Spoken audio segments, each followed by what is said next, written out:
आप सभी का फिर स्वागत है स्टार जीएस अकेडमी क्लासेस में।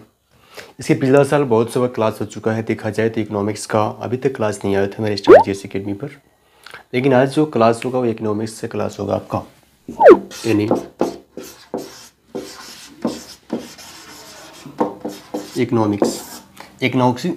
इकोनॉमिक्स का हिंदी होता है अर्थशास्त्र। अर्थशास्त्र का बहुत भूमिका रहा है आपको। अगर आप 10th क्लास के स्टूडेंट हैं, क्लास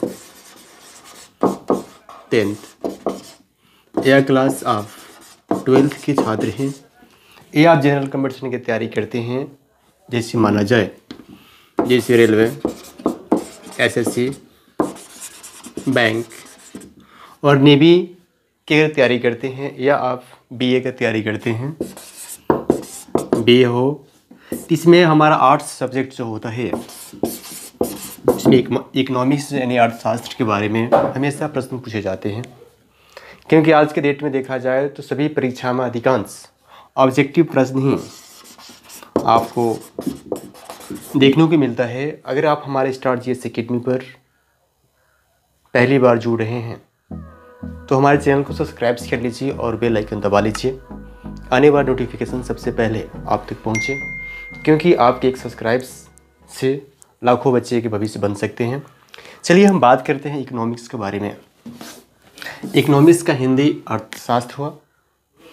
इकोनॉमिक्स जो है कहा जाता है, इकोनॉमिक्स हम बात कर लेते हैं। इकोनॉमिक्स सबसे बड़ी चीज़ होता है। इकोनॉमिक्स होता क्या है? अर्थशास्त्र। इसका अर्थ होता है अर्थ और शास्त्र। जो हमारा देश का इकोनॉमिक्स जो देखा जाए, इकोनॉमिक्स का दो पार्ट जो होता है, दो पार्ट का हम बात करते हैं, जिसका नाम है उत्पादन। एक नाम है उत्पादन और एक नाम है सेवा। ये दो ये चीज़ पर हमारा इकोनॉमिक्स जो है डिपेंड ऑन करता है, एक उत्पादन एक सेवा। सबसे बड़ा चीज़ होता है उत्पादन के अंतर्गत क्या क्या आता है और सेवा के अंतर्गत क्या आता है। उत्पादन का अर्थ है जैसे कृषि। कृषि क्या है? उत्पादन है। उद्योग, उद्योग उत्पादन है। सेवा के अंतर्गत बैंक जो हमारा देता है, बैंक। उसके बाद शिक्षा जो हम आपको पढ़ाते हैं, उसका मतलब क्या है? सेवा। हम आपका सेवा करते हैं। यानी सबसे बड़ा चीज़ क्या होता है? उत्पादन और सेवा। किसके अर्थशास्त्र के दो पार्ट ही आते हैं, जिसका उत्पादन और सेवा के बारे में। तो उत्पादन में कृषि, पशुपालन, ये प्राइमरी सेक्टर के अंतर्गत आते हैं। जो आप उत्पादन और सेवा के अंतर्गत, जैसे बैंक हुआ और शिक्षा हुआ। शिक्षा का बात करें, या आप पोस्ट ऑफिस यानी पोस्ट ऑफिस देखें, इस सेवा के अंतर्गत आते हैं। इसी पर हम आज प्रश्न के बारे में चर्चा करेंगे। आपके पास हम 25 प्रश्न के चर्चा करेंगे। चलिए हम प्रश्न के बारे में देख लेते हैं कि आखिर प्रश्न कैसे पूछे जाते हैं अर्थशास्त्र से। चलिए हम बात करते हैं प्रश्न के बारे में। आप यहाँ प्रश्न देख सकते हैं, आपके ऊपर प्रश्न लिखा रहेगा। पहला प्रश्न जो है कि निम्न में से किसको प्राथमिक क्षेत्र कहा जाता है? प्राइमरी सेक्टर क्या है? पहला प्रश्न कहता है कि किसको प्राथमिक क्षेत्र कहा जाता है? पहला ऑप्शन है सेवा, कृषि और उद्योग। तो कृषि प्राइमरी सेक्टर के अंतर्गत आते हैं। कृषि, पशुपालन, मत्स्य पालन, ये जो है प्राइमरी सेक्टर के अंतर्गत आते हैं। सबसे अधिक रोजगार देखा जाए यानी 55% प्राइमरी उद्योग के अंतर्गत, यानी प्राइमरी सेक्टर में क्या होते हैं? उद्योग मिलते हैं। कृषि जो होगा यानी बी नंबर, उसका राइट आंसर बी नंबर होगा। हम नेक्स्ट प्रश्न का बात करते हैं। प्रश्न नंबर 2 है, कहता है कि निम्न में से मिश्रित अर्थव्यवस्था। मिश्रित अर्थव्यवस्था अन्य जब आर्थिक मंदी यानी विश्व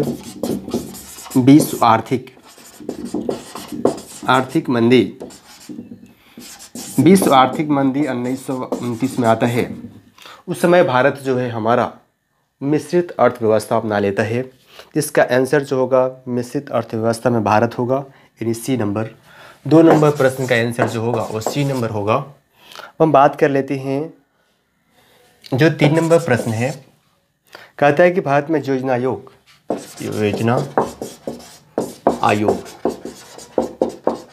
आयोग का गठन जो किया गया है 15 मार्च 1950 को किया गया है। योजना आयोग का गठन 15 मार्च 1950 को किया गया है। केसी नियोगी, एक केसी नियोगी समिति के तहत क्वेश्चन आता है कि योजना आयोग का गठन किस समिति के द्वारा किया गया है। तो केसी नियोगी समिति के द्वारा योजना आयोग का गठन 15 मार्च 1950 को किया गया है। परंतु अब योजना आयोग जो है गैर संवैधानिक संस्था है, यानी संविधान के अंतर्गत नहीं आता है। इसके बाद ये 1 जनवरी 2015 को इसका नाम चेंज कर दिया जाता है योजना आयोग का। इसका नाम रख दिया जाता है नीति आयोग।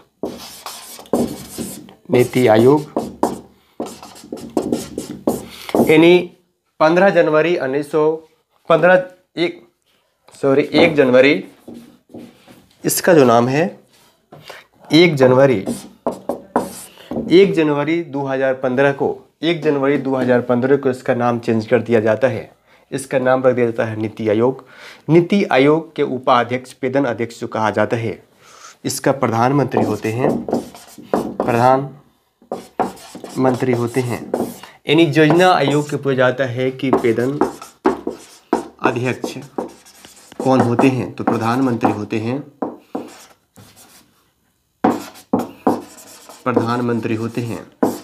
ये प्रधानमंत्री वर्तमान के देश के कौन, श्री नरेंद्र मोदी हैं। अब हम नेक्स्ट प्रश्न का बात करते हैं। नेक्स्ट प्रश्न हमारा 4 नंबर है।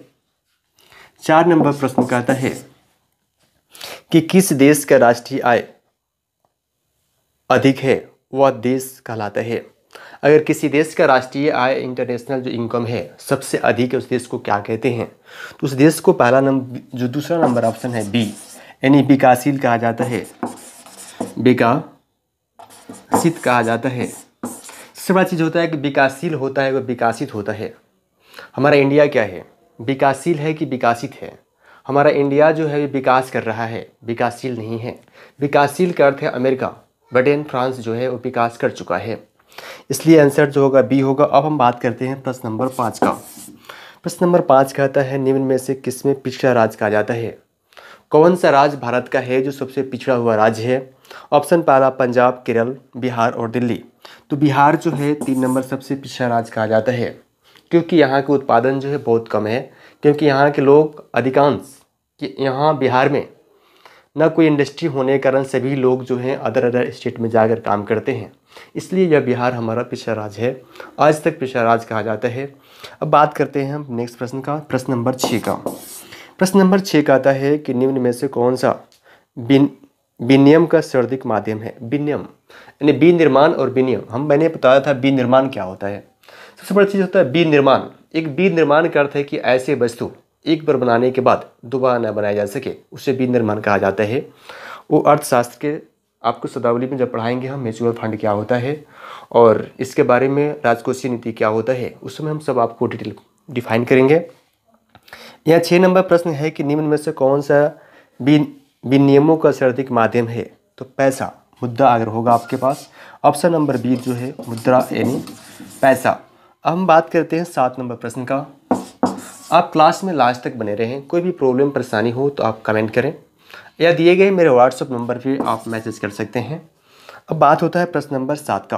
प्रश्न नंबर 7 कहता है कि भारत में वित्तीय वर्ष कहलाती है। यानी भारत का जो वित्तीय वर्ष है, जो वित्त हमारा जो पास होता है, कब से कब तक वित्तीय वर्ष है। हर साल वित्त मंत्री द्वारा वित्तीय वर्ष बताया जाता है कि हमारा देश में कितना विकास हुआ, किस में कितना रुपया कहाँ से आया और कितना कहाँ गया। इसी को हम वित्तीय वर्ष कहते हैं। तो वित्तीय वर्ष 1 अप्रैल से लेकर 31 मार्च, यानी आपको 1 अप्रैल से 31 मार्च, यानी कहने का अर्थ है कि 1 अप्रैल से चलता है और 31 मार्च 1 साल पूरा हो जाता है। सर्किल कितना 12 मंथ का पूरा हो जाता है मेरा, उसको वित्तीय वर्ष कहा जाता है। Option number C right answer 7 का। हम बात कर लेते हैं प्रश्न नंबर 8 का। 8 नंबर कहता है भारत में किस राज्य के प्रति व्यक्ति आय सबसे अधिक है। प्रति व्यक्ति आय का अर्थ है कि एक आदमी कितना अधिक रुपया कमाते हैं। प्रति व्यक्ति किस राज्य में सबसे अधिक रुपया कमाया जाता है। बिहार, चंडीगढ़, हरियाणा, गोवा और 4 ऑप्शन है। तो गोवा जो है वहाँ के प्रति व्यक्ति का आय जो सबसे अधिक है, ऑप्शन नंबर 4 होगा 8 का। हम बात कर लेते हैं प्रश्न नंबर 9 का। बिहार में किस जिले में प्रति व्यक्ति आय सबसे अधिक है? यानी बिहार में कौन सा जिला है जहाँ सबसे अधिक लोग पैसा कमाते हैं? वो होगा पटना। पटना सिटी राजधानी है बिहार का, इसलिए 9 का ऑप्शन जो होगा ए होगा। अब हम बात करते हैं प्रश्न नंबर 10 का। कहता है कि उत्पादन एवं आय गणना विधि आर्थिक दृष्टिकोण से है। यानी कहता है उत्पादन उत्पादन का अर्थ है जो चीज़ निकलता है। जैसे कृषि क्या करते हैं आप? उत्पादन करते हैं। पशुपालन क्या करते? उत्पादन करते हैं। मुर्गी फार्म उत्पादन है, यानी उत्पाद करते हैं हम, तो उसको उत्पादन कहा जाता है। एवं आय गणना यानी जो आय का जो गणना करते हैं उसी के बारे में प्रश्न पूछता है, क्या कहलाता है? पहला कहता है कि सहज, वैज्ञानिक, व्यवहारिक और सभी। ये सभी होंगे, इसमें चारों ऑप्शन डी होंगे। आंसर इसका 10 का आंसर जो होगा डी होगा। हम बात करते हैं 11 नंबर प्रश्न का। कहता है कि गैर संस्थागत वित्त प्रदान करने वाली सबसे अधिक लोकप्रिय साधन क्या है? देसी बैंकर, महाजन और व्यापारिक। तो महाजन। गैर संसाधन यानी बिना कोई कागजात के, कोई संसाधन नहीं है, गैर संसाधन है। वित्त प्रदान करने वाले, पैसा प्रदान करने वाले। वित्त का अर्थ है मनी, वित्त का अर्थ है मनी। प्रदान करने वाली लोकप्रिय साधन क्या है, संस्था क्या है? तो उसका नाम है महाजन। यानी जो महाजन, जो आप जिससे पैसा लेते हैं उसको महाजन कहा जाता है। इसका आंसर क्या है? बी नंबर आंसर होगा राइट। कि अधिकांश पेपर में, परीक्षा में पूछे जाते हैं प्रश्न, और इकोनॉमिक्स से प्रश्न बहुत बच्चे फंस जाते हैं, इसलिए ज़रूर देखें क्लास को। अब बात होता है प्रश्न नंबर 12 का बात होता है, निम्नलिखित में से कौन सा संस्थागत वित्त का साधन है? कौन सा संस्था है जो वित्त यानी मनी आपको उपलब्ध कराता है? वह संस्था सेठ साहूकार भी कराता है, पर यहाँ वित्तीय कह रहा है, यानी सरकार द्वारा। संस्था का अर्थ है जो रजिस्ट्रेशन जिसका हो उसे संस्था कहा जाता है। और सेठ और साहूकार कोई संस्था नहीं है, ये क्या है? एक छोट मोट उद्योग के लिए दिए जाते हैं पैसा। रिश्तेदार भी नहीं है, तो महाजन भी नहीं है। व्यावसायिक बैंक जितना भी है, जैसे ग्रामीण बैंक देखा जाए, ये सब व्यावसायिक बैंक। इनका आंसर जो होगा वो सी नंबर होगा। अब हम बात कर लेते हैं 13 नंबर प्रश्न का। 13 नंबर प्रश्न कहता है भारत का केंद्रीय बैंक कौन सा है? भारत के मात्र एक केंद्रीय बैंक जिसका नाम है आरबीआई। भारत का एक बैंक है जिसका नाम है आरबीआई, जिसका हिंदी होता है reserve bank of India. Reserve bank of India का स्थापना देखा जाए तो 1935 में हुआ है। कब हुआ है? 1935 में इसका स्थापना हुआ है। इसमें पहला जो ऑप्शन है, सबसे बड़ी चीज़ होता है आरबीआई के काम क्या है? आरबीआई के काम है कि पैसा को छापना, निर्गत करना, पैसे के निर्गत करना आरबीआई के काम है। और उसमें जो आपके 1 रुपये का सिक्का जो आते हैं, 1 रुपये के नोट आते हैं, वो वित्त मंत्रालय का, उस पर वित्त मंत्रालय उसको जन करता है। लेकिन उसके बाद 1 रुपये, 10 रुपये, 15 रुपये, 50 रुपये, 100 रुपये जो नोट आते हैं, उस पर आरबीआई के गवर्नर जो होते हैं उसका साइन रहता है। ये प्रश्न बार बार पूछ जाते हैं। अब प्रश्न इसका आंसर जो होगा 13 का 1 होगा। अब हम बात कर लेते हैं 14 नंबर प्रश्न का। कहता है, प्रश्न ध्यान से दीजिएगा, कहता है कि बिहार में कार्यरत केंद्रीय सहकारी बैंकों की संख्या कितनी है? यानी बिहार में कितने ऐसे कार्यरत, यानी अभी कार्य कर रही, यानी सहकारी बैंक है? तो बैंकों की संख्या देखा जाए तो 25 है। उतना तो लिखा नहीं सकते हैं आप लोगों के बीच, क्योंकि टाइम बहुत कम रहता है और बच्चे बहुत देखते हैं को छोड़ देते हैं। अब बात होता है प्रश्न नंबर 15 का। प्रश्न 15 का आता है कि भारत की वित्तीय राजधानी किस शहर को कहा जाता है? देखिए, वित्तीय राजधानी के मैंने पहले बताया, वित्त का अर्थ है पैसा, कि इकोनॉमिक्स भाषा में वित्त को कहा जाता है पैसा। राजधानी कहाँ है? पैसा हमारा जो सेबी है, जिसका बैंक स्टॉक कहा जाए, आरबीआई का मुख्यालय कहाँ है? मुंबई में। जितने भी बैंक, अधिकांश बैंक का मुख्यालय जो है मुंबई में ही है, इसलिए मुंबई जो होगा इसका क्या होगा? राजधानी कहा जाता है, यानी मुंबई, यानी 1 नंबर ऑप्शन होगा। हम बात कर लेते हैं नेक्स्ट प्रश्न का। प्रश्न नंबर है 17। 17 नंबर प्रश्न कहता है कि सहकारिता प्रांतीय सरकारों का हस्तक्षेप विषय बनी कब? 1919 में। हमारा 17 का आंसर जो होगा 1919 जो है ऑप्शन नंबर बी में है, यानी 1919। 1919 से एक और घटना आपको याद होना चाहिए, जलियांवाला बाग हत्याकांड 1919 में ही हुआ था जनरल डायर के द्वारा। ये आपको याद होना चाहिए। एक ठो और ऑप्शन है 1914। 1914 में एक और इतिहास की चीज़ याद होना चाहिए कि प्रथम विश्व युद्ध का शुरुआत 1914 से शुरू किया गया था। अब हम बात कर लेते हैं। अब 1929 को मैंने जब बात किया तो आर्थिक मंदी जो आया था 1929 में ही, इकोनॉमिक्स का चीज़ था, मैंने आपको बता दिया, क्योंकि हम चाहते हैं कि बच्चे को जितना हो सके जानकारी दिया जाए और ऑप्शन वाई ऑप्शन। अब बात कर लेते हैं प्रश्न नंबर 18 का। 18 नंबर प्रश्न का आता है कि देश में अभी तक कर्जात क्षेत्रीय ग्रामीण बैंक की संख्या कितना है? हमारे जो पूरे इंडिया है उसमें कितने, कहता है अभी तक कर्जात क्षेत्रीय यानी ग्रामीण स्तर यानी क्षेत्र के स्तर पर कितने भी बैंक जो है कर्जात हैं? तो 196 बैंक अभी तक कर्जात हैं। हम बात कर रहे थे प्रश्न नंबर 19 का। 19 नंबर प्रश्न का आता है कि व्यावसायिक बैंकों का राष्ट्रीयकरण कब किया गया? ये प्रश्न बहुत BBI है, हमेशा पूछा जाता है। यानी व्यावसायिक बैंक जो है, जो व्यवसाय के लिए लोन देती है, जैसे मान लीजिए पशु पर लोन देता था या हमारे कृषि कार्य के लिए लोन देते, उसमें अभी तक कितने राष्ट्रीयकृत यानी रजिस्ट्रेशन प्राप्त बैंक हैं? तो देखा जाए का स्थापना कब यानी राष्ट्रीयकृत कब किया गया है? तो 1969 में, 1969 में। क्या कि प्रश्न बहुत BBI है, 1969 याद रखिएगा, 1969। अब हम बात कर लेते हैं प्रश्न नंबर 20 का। प्रश्न नंबर 20 है, बहुत इंपॉर्टेंट है। कहता है कि आर्थिक विकास का तीसरा क्षेत्र क्या है? आर्थिक विकास यानी विकास के लिए 3 क्षेत्र में बांटा गया है। प्राथमिक क्षेत्र, प्राथमिक क्षेत्र, उसके बाद 2 नंबर आता है द्वितीय क्षेत्र, तीसरा नंबर आता है तृतीय क्षेत्र। ये ध्यान दें, हमारा विकास के लिए 3 क्षेत्र बांटा गया है। पहला प्राथमिक क्षेत्र, द्वितीय क्षेत्र और तृतीय क्षेत्र। प्रथम क्षेत्र के अंतर्गत क्या आता है कि इकोनॉमिक्स का सबसे इम्पोर्टेंट चीज़ यही है, हमारा 3 सेक्टर, प्राइमरी, सेकेंडरी और थर्ड सेक्टर। हम बात कर लेते हैं प्राइमरी सेक्टर के अंतर्गत जो आता है, इसका नाम है कृषि, पशुपालन, उसके बाद मत्स्य पालन यानी मछली उद्योग, मुर्गी फार्म, किस में आता है? प्राइमरी सेक्टर में आता है। कृषि प्राइमरी सेक्टर का सबसे अधिक रोजगार देखा जाए तो 55% लोग इसी प्राइमरी सेक्टर के अंतर्गत आते हैं। किसमें? कृषि, पशुपालन और मत्स्य पालन। द्वितीय क्षेत्र के अंतर्गत जो आता है उत्पादन कहिए, उत्पाद कहिए, उत्पादन या विनिर्माण वे वस्तुएं कहते हैं कि एक बार बनाने के बाद दोबारा ना बन सके, उसको विनिर्माण कहा जाता है। उत्पाद के अंतर्गत आता है जैसे उद्योग, कोई उद्योग लगाना, जैसे मान लीजिए चीनी मिल हुआ या कोई इंडस्ट्री हुआ, इंडस्ट्रियल एरिया को हम द्वितीय क्षेत्र में रखा गया है। हम तृतीय क्षेत्र की बात करते हैं जिसका नाम है सेवा तृतीय क्षेत्र के अंतर्गत आता है। सेवा में देखा जाए तो पोस्ट ऑफिस यानी बैंक,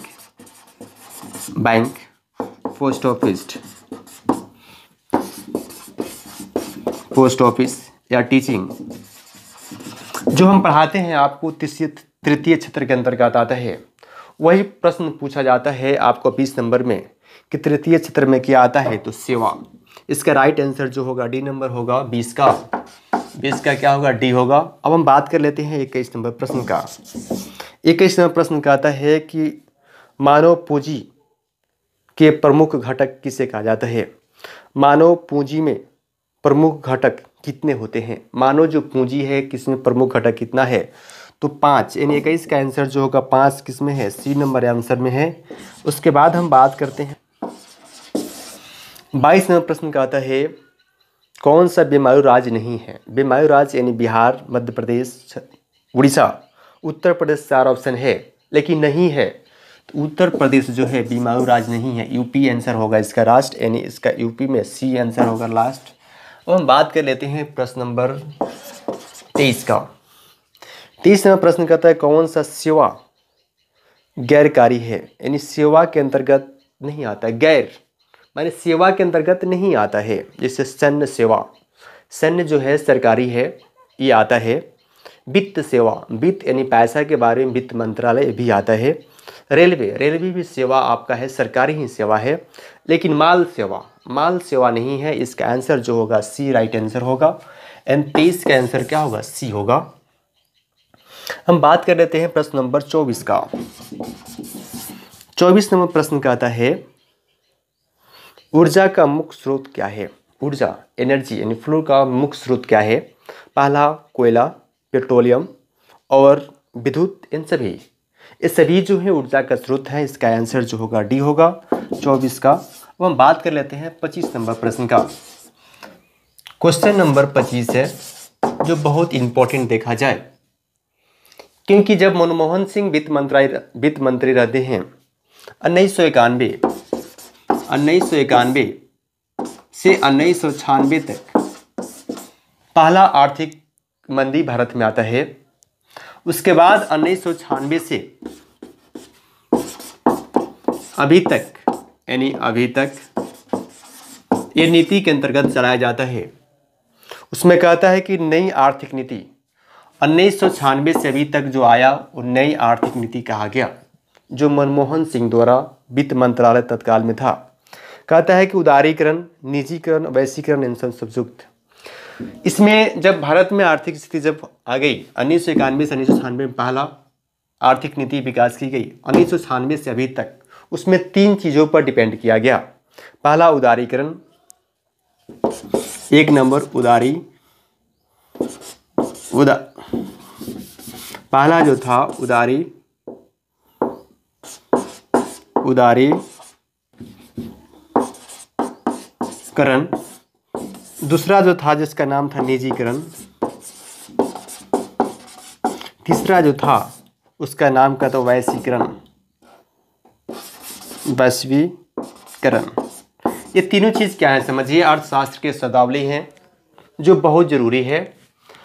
तत्काल हमारे वित्त मंत्री उस समय 1991 से 96 तक जो वित्त मंत्री रहते हैं मनमोहन सिंह, उन्होंने 3 चीज़ों पर हमारा अर्थशास्त्र को डिपेंड कर दिया। एक उदारीकरण, निजीकरण और वैश्वीकरण। कहा दिया कि उदारीकरण यानी विदेश की जो नीति है उसकी नीति के अनुसार हमारा देश अपना नीति बनाएगा। उसके बाद निजीकरण, जो चीज़ जो दायरे के अंतर्गत आते हैं वह निजी कर दिया गया, यानी जो सरकार के बस में नहीं था, सरकार से जो सुचारू रूप से चल नहीं रहा था, उस चीज़ को निजीकरण कर दिया गया। देशीकरण यानी ऐसे चीज़ों को 5 चीज़ को लाइसेंस के अंतर्गत रखा गया और सभी को लाइसेंस से बाहर कर दी गई। यही हमारा आर्थिक नीति 1996 में था। अब हम नेक्स्ट प्रश्न का बात करते हैं। इसका आंसर जो होगा सभी होगा, यानी 25 का आंसर डी होगा। अब हम बात कर लेते हैं नेक्स्ट प्रश्न 26 नंबर प्रश्न का। 26 नंबर प्रश्न का आता है वैश्वीकरण के मुख्य अंग कितने हैं। इसके 4 अंग हैं। वैश्वीकरण का अंग जो है 4 आंसर। इसका आंसर जो होगा ये डी नंबर आंसर होगा 26 का। हम बात कर लेते हैं 27 नंबर प्रश्न का। 27 नंबर प्रश्न का आता है शेयर बाजार की नियतांक क्या होता है। देखिए शेयर बाजार, हमारा शेयर बाजार जो है इसका मुख्यालय शेयर बाजार मुंबई से होता है। इसमें शब्दावली होता है जिससे बुल एंड बियर। तो ये शेयर बाजार का जो हमारा नियंत्रण करता है जिसका नाम है सेबी, यानी सेबी जो है, सेबी का स्थापना देखा जाए तो 1988 में हुआ है और यही हमारा शेयर बाजार का क्या करता है, नियंत्रण करता है। और आज के क्लास यानी 27 प्रश्न थे। अगर आपको क्लास अच्छा लगा हो तो सब्सक्राइब जरूर कर लें और दोस्तों के पास शेयर करें। जय हिंद, जय भारत।